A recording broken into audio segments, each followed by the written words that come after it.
Chronological Bible in 365 episodes. This is episode 12 from Genesis 32 through 35, beginning with Genesis 32. So Jacob went on his way, and the angels of God met him. When Jacob saw them, he said, "This is God's camp," and he called the name of that place Mahanaim. Then Jacob sent messengers before him to Esau his brother in the land of Seir, the country of Edom. And he commanded them, saying, "Speak thus to my lord Esau. Thus your servant Jacob says, I dwelt with Laban and stayed there until now. I have oxen, donkeys, flocks, and male and female servants, and I have sent to tell my lord that I may find favor in your sight." Then the messengers returned to Jacob, saying, "We came to your brother Esau, and he also is coming to meet you, and 400 men are with him." So Jacob was greatly afraid and distressed, and he divided the people that were with him, and the flocks and herds and camels into 2 companies. And he said, "If Esau comes to one company and attacks, then the other company which is left will escape." Then Jacob said, "O God of my father Abraham, and God of my father Isaac, the Lord who said to me, 'Return to your country and to your family, and I will deal well with you.' I am not worthy of the least of all the mercies and all the truth which you have shown your servant. For I crossed over this Jordan with my staff, and now I have become 2 companies. Deliver me, I pray, from the hand of my brother, from the hand of Esau, for I fear him, lest he come and attack me and the mother with the children. For you said, I will surely treat you well and make your descendants as the sand of the sea, which cannot be numbered for multitude." So he lodged there that same night, and took what came to his hand as a present for Esau his brother. 200 female goats and 20 male goats, 200 ewes and 20 rams, 30 milk camels with their colts, 40 cows and 10 bulls, 20 female donkeys and 10 foals. Then he delivered them to the hand of his servants, every drove by itself, and said to his servants, "Pass over before me and put some distance between successive droves." And he commanded the first one, saying, "When Esau my brother meets you and asks you, saying, 'To whom do you belong, and what are you going, and where are you going? Whose are these in front of you?' Then you shall say, 'They are your servant Jacob's. It is a present sent to my lord Esau, and behold, he also is behind us.'" So he commanded the second, the third, and all who followed the droves, saying, "In this manner you shall speak to Esau when you find him. And also say, "Behold, your servant Jacob is behind us. For he said, I will appease him with a present that goes before me, and afterward I will see his face. Perhaps he will accept me." So the present went on over before him, but he himself lodged that night in the camp.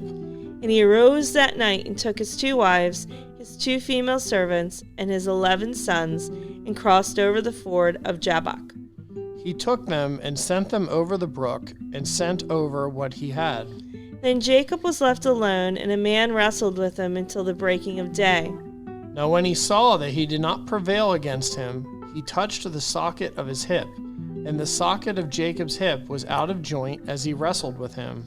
And he said, "Let me go, for the day breaks." But he said, "I will not let you go unless you bless me." So he said to him, "What is your name?"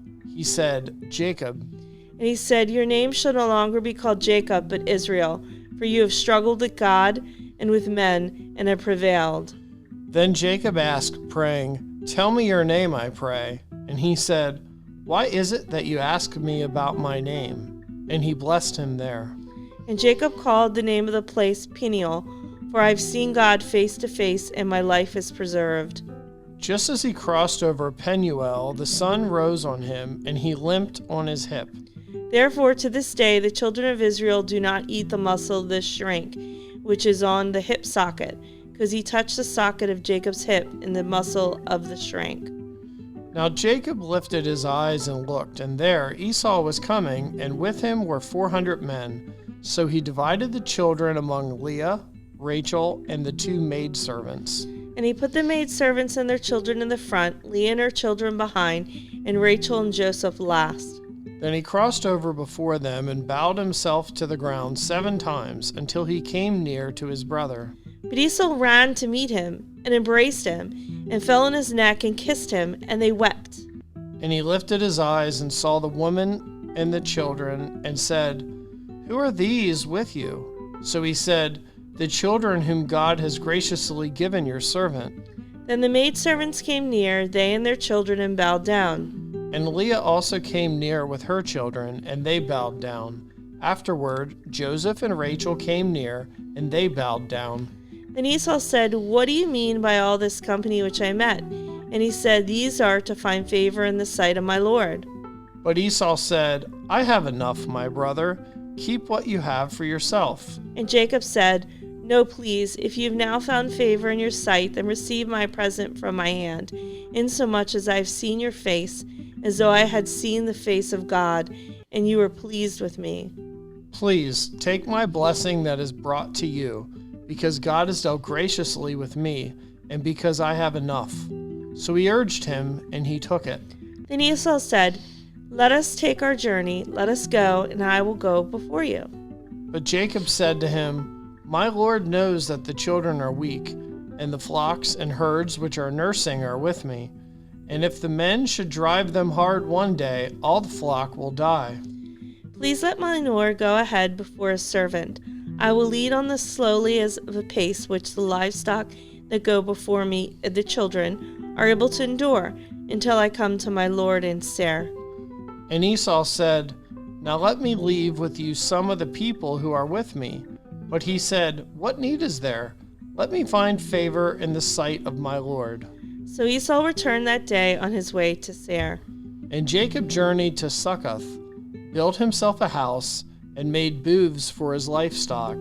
Therefore the name of the place is called Succoth. Then Jacob came safely to the city of Shechem, which is in the land of Canaan, when he came to Padam Aram, and he pitched his tent before the city. And he bought the parcel of land where he had pitched his tent from the children of Hamor, Shechem's father, for 100 pieces of money. Then he erected an altar there and called it El Elohi Israel. Genesis 34. Now Dinah, the daughter of Leah, whom she had borne to Jacob, went out to see the daughters of the land. And when Shechem the son of Hamor the Hivite, prince of the country, saw her, he took her and lay with her and violated her.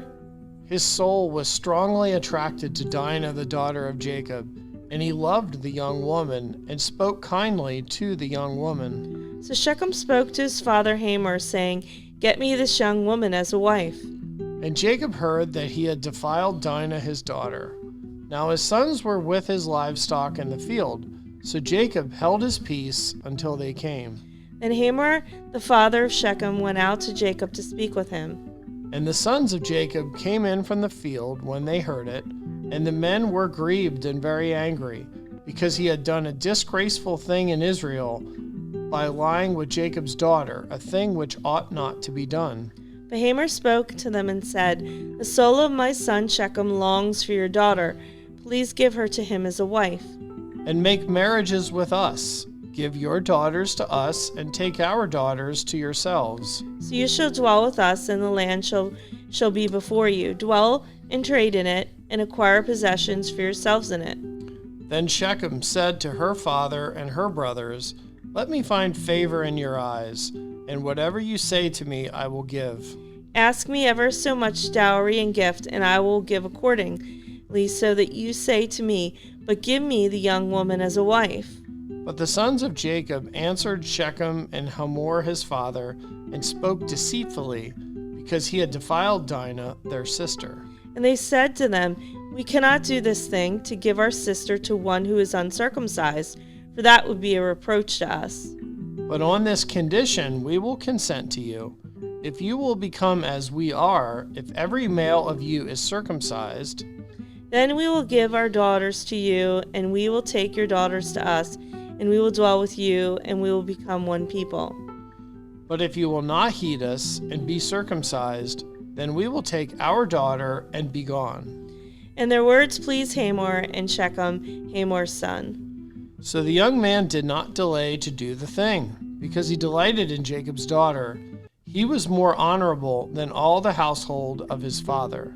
And Hamor and Shechem his son came to the gate of their city, and spoke with the men of their city, saying, These men are at peace with us. Therefore let them dwell in the land and trade in it. For indeed the land is large enough for them. Let us take their daughters to us as wives, and let us give them our daughters. Only on this condition will the men consent to dwell with us, to be one people, and every male among us is circumcised, as they are circumcised. Will not their livestock, their property, and every animal of theirs be ours? Only let us consent to them, and they will dwell with us. And all who went out of the gate of the city heeded Hamor and Shechem his son. Every male was circumcised, all who went out of the gate of his city. Now it came to pass on the third day, when they were in pain, that two of the sons of Jacob, Simeon and Levi, Dinah's brothers, each took his sword and came boldly upon the city and killed all the males. And they killed Hamor and Shechem his son with the edge of the sword, and took Dinah from Shechem's house and went out. The sons of Jacob came upon the slain and plundered the city, because their sister had been defiled. They took their sheep, their oxen, and their donkeys, what was in the city and what was in the field. And all their wealth, all their little ones and their wives they took captive, and they plundered even all that was in the houses. Then Jacob said to Simeon and Levi, You have troubled me by making me obnoxious among the inhabitants of the land, among the Canaanites and the Perizzites, and since I am few in number, they will gather themselves together against me and kill me. I shall be destroyed, my household and I. But they said, Should he treat our sister like a harlot? Then, Genesis 35. Then God said to Jacob, Arise, go up to Bethel and dwell there, and make an altar there to God who appeared to you when you fled from the face of Esau your brother. And Jacob said to his household and to all who were with him, Put away the foreign gods that are among you, purify yourselves, and change your garments. Then let us arise and go up to Bethel, and I will make an altar there to God, who answered me in the day of my distress, and has been with me in the way which I have gone. So they gave Jacob all the foreign gods which were in their hands, and the earrings which were in their ears, and Jacob hid them under the terebinth tree which was by Shechem. And they journeyed, and the terror of God was upon the cities that were all around them, and they did not pursue the sons of Jacob. So Jacob came to Luz, that is Bethel, which is in the land of Canaan, he and all the people who were with him. And he built an altar there and called the place El Bethel, because there God appeared to him when he fled from the face of his brother. Now Deborah, Rebekah's nurse, died, and she was buried below Bethel under the terebinth tree, so the name of it was called Allon Bacuth. Then God appeared to Jacob again when he came from Paddan Aram and blessed him. And God said to him, Your name is Jacob. Your name shall not be called Jacob any more, but Israel shall be your name. So he called his name Israel. Also God said to him, I am Almighty, God Almighty. Be fruitful and multiply, a nation and a company of nations shall proceed from you, and kings shall come from your body. The land which I gave Abraham and Isaac I give to you, and to your descendants after you I give this land. Then God went up from him in the place where he talked with him. So Jacob set up a pillar in the place where he talked with him, a pillar of stone, and he poured a drink offering on it, and he poured oil on it. And Jacob called the name of the place where God spoke to him Bethel. Then they journeyed from Bethel, and when there was but a little distance to go to Ephrath, Rachel labored in childbirth, and she had hard labor. Now it came to pass, when she was in hard labor, the midwife said to her, Do not fear, you will have this son also. And so it was, as her soul was departing, for she died, that she called his name Ben-Oni, but his father called him Benjamin. So Rachel died and was buried on the way to Ephrath, that is Bethlehem. And Jacob set a pillar on her grave, which is the pillar of Rachel's grave to this day. Then Israel journeyed and pitched his tent beyond the tower of Eder. And it happened, when Israel dwelt in that land, that Reuben went and lay with Bilhah his father's concubine, and Israel heard about it. Now the sons of Jacob were 12. The sons of Leah were Reuben, Jacob's firstborn, Simeon, Levi, Judah, Issachar, and Zebulun. The sons of Rachel were Joseph and Benjamin. The sons of Bilhah, Rachel's maidservant, were Dan and Naphtali. And the sons of Zilpah, Leah's maidservant, were Gad and Asher. These were the sons of Jacob, who were born to him in Paddan Aram. Then Jacob came to his father Isaac at Mamre, or Kirjath-arba, that is Hebron, where Abraham and Isaac had dwelt. Now the days of Isaac were 180 years. So Isaac breathed his last and died, and was gathered to his people, being old and full of days, and his sons Esau and Jacob buried him.